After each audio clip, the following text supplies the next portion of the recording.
Baby, you're always on my mind, and nothing else seems to matter to me, no matter if I try.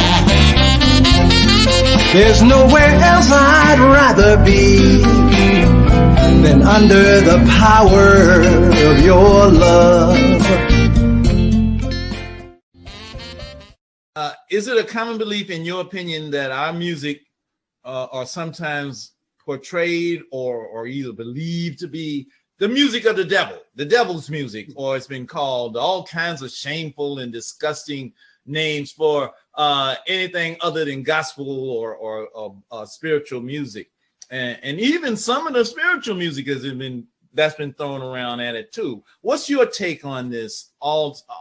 Just looking at this whole ball of yarn that. Well, I think that I think that the elephant in the room sometimes, and the thinking behind the scenes and in our subconscious sometimes is the same as it was then, because a lot of people think that for some reason there's something that's wrong with the musical songs, the culture that we expressed musically. Right. And let me explain something that I think that's primarily in not the Black community, which is worldwide, but the African American community. And I think that came from the battle between the church and the field songs, or the street songs. And so the preachers didn't want to lose their people to the blues, and the blues was trying to make them an audience. And of course, that's where like B.B. King and Muddy Waters and the rest of them said that's where they made their money. You know, they were singing the gospel songs, and the people would come up and say, "Oh, good boy, we love that you're singing these songs." But when they sing the blues song, people be throwing money at them. So that is, I think, where the initial problem came in, and the idea that for some reason that this was devil music. But I have to admit, some of the lyrics that they were singing back in the day in some of those blues songs, I would have to almost go along with them. That was some devilish kind of music.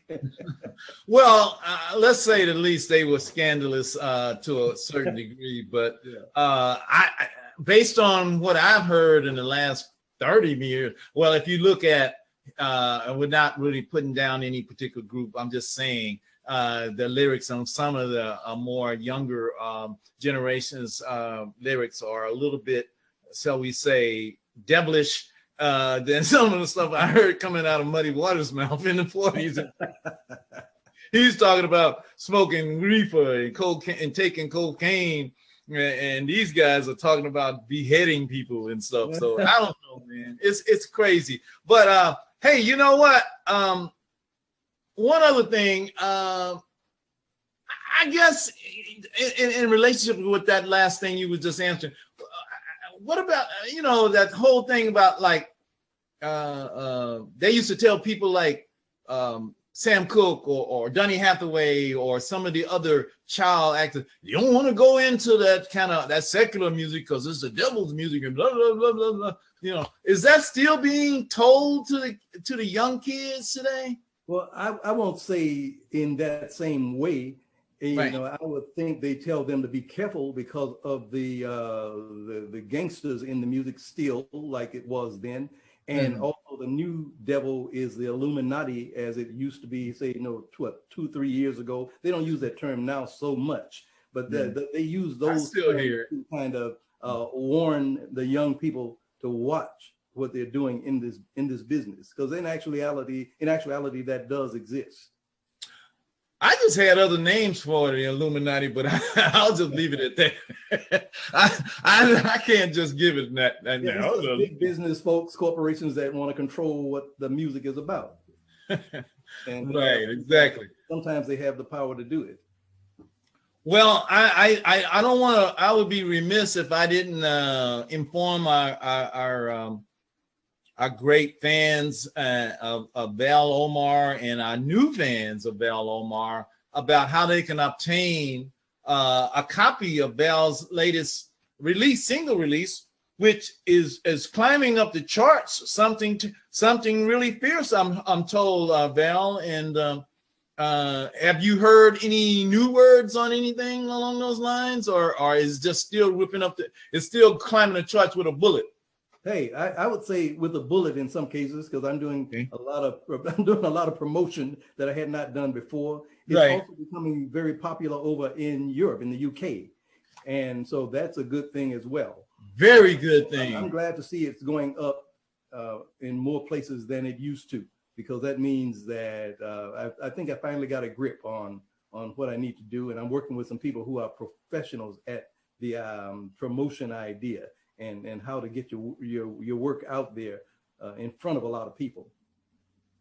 Well, we want to take the time now to thank our special guest today, Mr. Vel Omarr.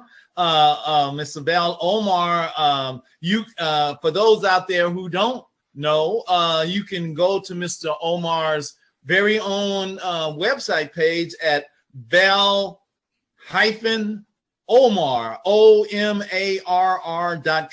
Val, VEL dash or hyphen OMARR.com. That'll take you to his page, or you can go to your famous or favorite retail outlet for your downloads and go to your normal channels: Amazon Music, Amazon CD Baby, Spotify, iTunes, and YouTube, of course. So and later on we'll be announcing a special contest, and we'll be explaining that down the road. But in the meantime, get your latest copy of Vel Omarr's sensation single called "The Power of Your Love," because romance is still alive and kicking. And I love romance. I don't know about you. So thank you. Have a great day. Bye for now.